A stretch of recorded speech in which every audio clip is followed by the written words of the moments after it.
Hi friends, welcome to classes by Lab Doctor. In the previous class, we studied about CRP. What is CRP? What is its normal range? What are the causes of high CRP? And what are certain key factors about CRP? But in today's class, let us understand what are the causes of high CRP and how actually these factors lead to increase in CRP. Okay, you all know that the normal range of CRP would be anything from 0 to 3 milligram per liter. But up to 10 milligram per liter, we take it as normal or slightly elevated because people who smoke, pregnant women, obese person, or if you have some gum disease, periodontitis. So up to 10 milligram per liter is fine. And when the level of CRP is more than 10 milligram per liter or 10 to 100 milligram per liter, we think of whether it could be infection or whether it could be autoimmune disease, whether it could be certain kind of cancers, etc. And if it is more than 100 milligram per liter, it indicates acute severe bacterial infection or a major trauma. So there are many causes of high CRP. It could be obesity, it could be atherosclerosis, it could be type 2 diabetes, it could be heart disease, allergic reactions, sepsis, cancers, and infection. So these are many causes for high CRP. That is why CRP will just indicate that there is some kind of a tissue breakdown or some kind of an inflammatory process going on in the body, but it doesn't indicate where actually is this inflammation happening. But whenever the CRP is high, the first thing which we think is there any kind of an inflammation which is going on in the body? Suppose if the patient is having pneumonia, he has a lung infection, his CRP will be high. If a patient is having osteomyelitis, his CRP will be high. Okay, so any infection, bacterial, viral, fungal, this will trigger the inflammation. And whenever there is inflammation, we have to prepare, our body has to prepare to fight against that inflammation. That is when our liver starts producing this mediators, acute phase reactants to fight against these virus, bacteria, fungi, and the liver produces this CRP. CRP is nothing but a protein which is produced by the liver, and this protein level rises in the liver. So this will act as a defense mechanism, the body's natural defense mechanism against injury. So more the inflammation, infection, your CRP level will be rising. So patients sometimes ask, how do we reduce the CRP? What we should do to reduce the CRP? What you should do to reduce the CRP? You should treat the cause. You should treat the infection. If the patient is having pneumonia, when we treat him by giving him antibiotics, etc., the inflammation will come down and immediately CRP also will be reducing. Okay, so the one of the reason for high CRP was infection. Anywhere infection in the body, your CRP is going to be high because body's natural mechanism to fight against that infection. Second would be autoimmune diseases. So autoimmune diseases, like SLE, rheumatoid arthritis, psoriasis, etc. These are chronic ongoing inflammation. There are periods of remission, exacerbations, etc. Okay, and here what happens? The body mistakenly fights against its own cells. It is autoimmune against own self. Okay, so whenever there is inflammation, it could be against own self or against another bacteria, virus or fungi, the liver is going to produce these inflammatory mediators like or the acute phase reactants like CRP to fight against them, and hence CRP will be high. Okay, so usually in autoimmune diseases like SLE or psoriasis or rheumatoid arthritis, etc., this CRP usually we see it is elevated whenever the patient is having exacerbation. And to monitor the activity of this autoimmune disease and how well the treatment is working for that patient, we use this CRP. So second condition where CRP is high would be your autoimmune diseases. So I've told you that high CRP indicates that there is inflammation going on. It could be an exacerbation of that autoimmune disease. And just because the CRP is high, we do not diagnose an autoimmune disease. To confirm it is an autoimmune disease, we need other tests. Okay, we need RA factor, we may need ANA, etc. But just tells you that yes, some kind of an inflammation is going on and we need to evaluate further. Now the third case would be inflammatory bowel disease. Inflammatory bowel disease like ulcerative colitis, Crohn's disease, etc. Okay, suppose if the level comes more than 10 milligram per liter, it suggests that there could be an active inflammation in the gut. Normally, when there is remission, even this inflammatory bowel disease, they have remission and exacerbations. In the remission phase, when the patient is having no symptoms, nothing, then the level of CRP will be very less. It will be less than 3 milligram per liter. But when there is inflammation, active inflammation, the levels will go high. Okay. In inflammatory bowel disease, we will also use the CRP to monitor how well the patient is responding to the treatment. And also it is used as a flare predictor whether there has been an exacerbation because the level will go up. Then the next condition where CRP would be high would be your obesity. So, in obesity, what happens? Obesity is a state of chronic inflammation because the body's immune system is chronically activated. There is a low grade inflammation and the immune system is at work always. There is low grade inflammation always going on. The fat cells, especially in these obese people, they are releasing these inflammatory cytokines, and that will attract immune cells like the macrophages. Because of this obesity, there is excess of fat cells, and these fat cells are releasing these cytokines, and there will be the immune cells coming there. Now this CRP is a acute phase reactant which is produced by the liver to fight this kind of an inflammation also. So there will be a low grade inflammation and CRP level will also be slightly higher compared to that of a normal individual.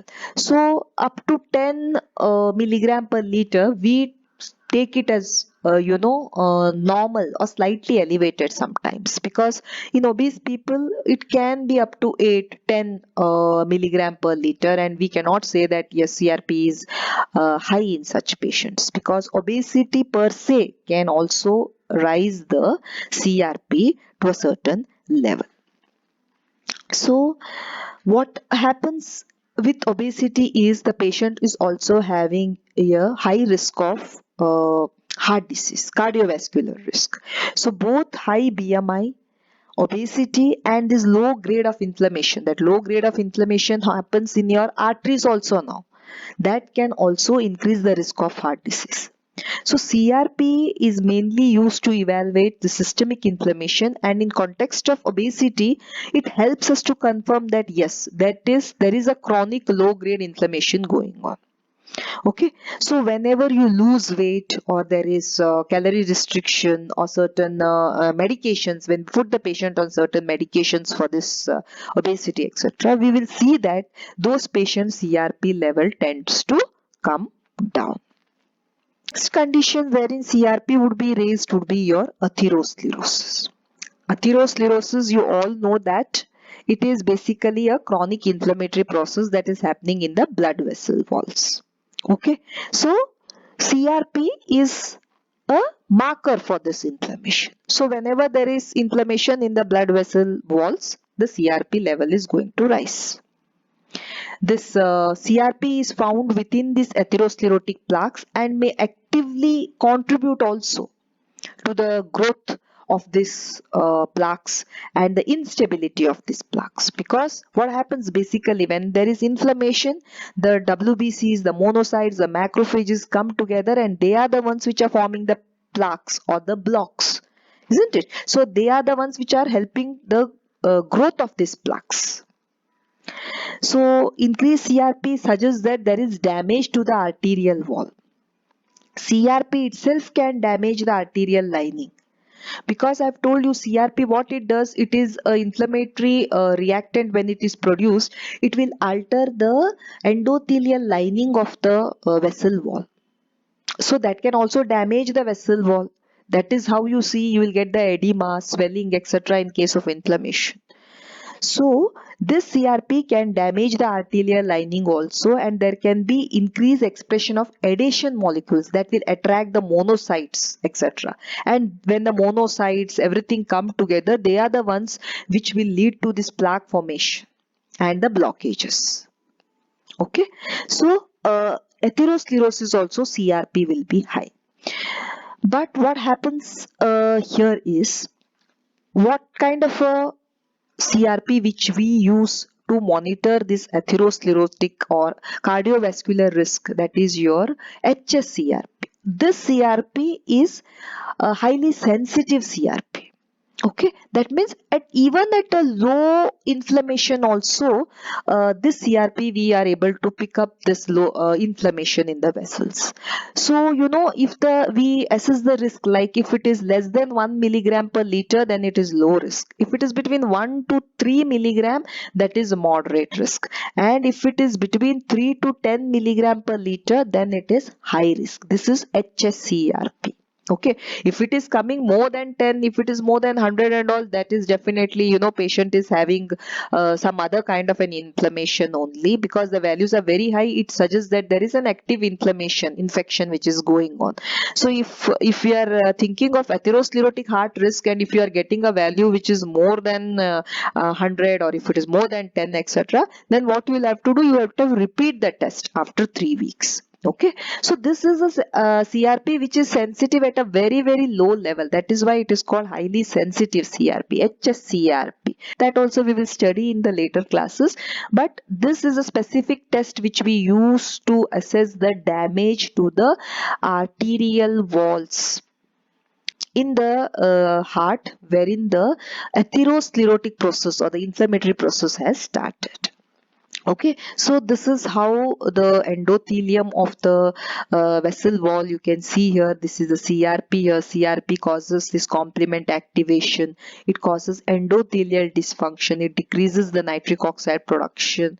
It will cause the opsonization, and it will cause the attraction of this phagocytes. The macrophages come, and the macrophages, they turn into foam cells. So there is a plaque formation which is starting. It will secrete these interleukins. Coagulation factors are starting. So there is a plaque, there is a clot-like thing which is starting to form, and the process of this atherosclerosis starts. So this is basically a inflammatory process in the blood vessels of the heart. So the same thing here, you can see this is pentameric CRP. Here it has become monomeric C-reactive protein. It will activate the complement system. It will reduce the nitric oxide. It will increase the inflammatory cells coming here. It will inflammatory cell activation takes place. Leukocyte recruitment takes place at this atherosclerotic lesion. There is this foam cells. You can see they have engulfed the excess fats here, and they have become the foam cells here. The platelets have also come here, and there is platelet neutrophilic aggregation. So there is basically this plaque formation. There is increased thrombosis here. So this is how the arteries get blocked. That is atherosclerosis. Now CRP is also high in type 2 diabetes mellitus. So if you see a patient who is diabetic, if you measure their CRP level usually will be up to 10 milligram per liter. So because diabetes also is a state of inflammation, it is a chronic subclinical inflammation. Okay, and the fat cells, the adipocytes, I've told you that they produce these cytokines like tumor necrosis factor, interleukin 6, etc.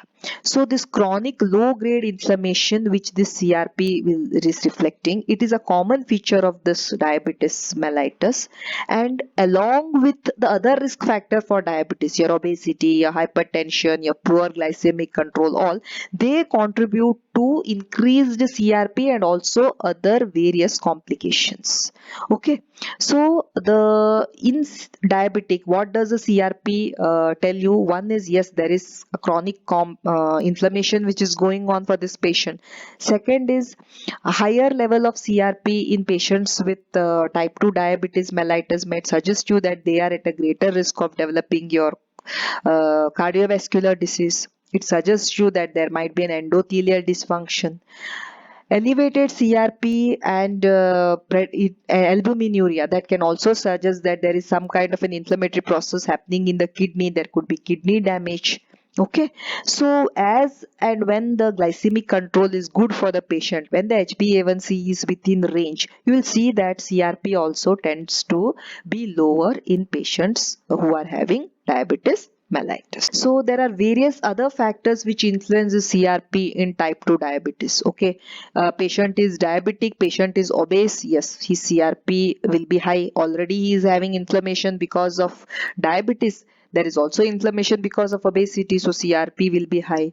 Usually patients who are diabetic will have hypertension also. So in hypertension also there is endothelial damage, CRP will be high.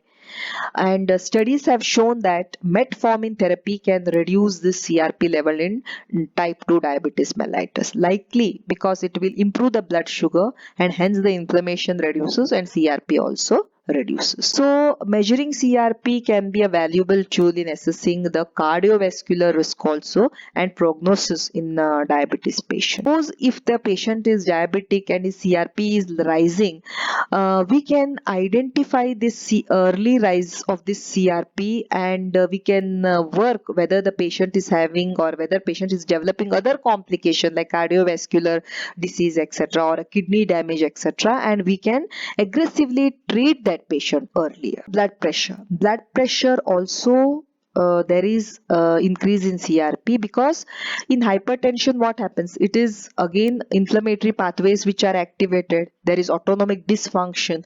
All this will cause what? Increase BP and also increase CRP. There is endothelial dysfunction here, reduced nitric oxide production. There is vasoconstriction which is causing blood pressure, and because of this there is an inflammation, atherosclerosis, and hence the CRP will also rise in patients who are having blood pressure. There are few cancers wherein you will see that the CRP will be high. Okay, so cancer and inflammation are strongly linked, where inflammation, it tends to play a role in tumor development and progression. So CRP can used as a prognostic marker in certain advanced cancer, and if the level of CRP keeps rising in a cancer patient, we know that it is having a worst outlook. For cancer progression also, certain researches have been done wherein CRP levels are associated with increased mortality and poor survival in various cancer like breast cancer, lung cancers, etc. And also to monitor the treatment response, we use this CRP in certain cancers. While high CRP levels might indicate, like suppose if the CRP level has come to 50 to 100 milligram per liter or more, it will suggest that yes, there might be an advanced cancer. In metastatic cancers, the levels of CRP are high, and other inflammatory conditions also have to be ruled out before we correlate this with cancer, because CRP is not specific to any kind of a cancer. It just tells us that yes, some kind of a progression, inflammation is happening in the body. So you have to rule out other infectious autoimmune diseases, and then in a cancer patients, if these are not there and if the patient is having only cancer and if we see the levels of CRP rising, that might indicate that yes, this could be progressing, there can be certain metastasis. So it just gives you a idea, but we will have to confirm it and we will have to correlate it. Smoking is one of the causes of high CRP, because the chemicals which are present in the tobacco smoke, they can trigger widespread inflammation in the body, and this can damage the tissues and the blood vessels.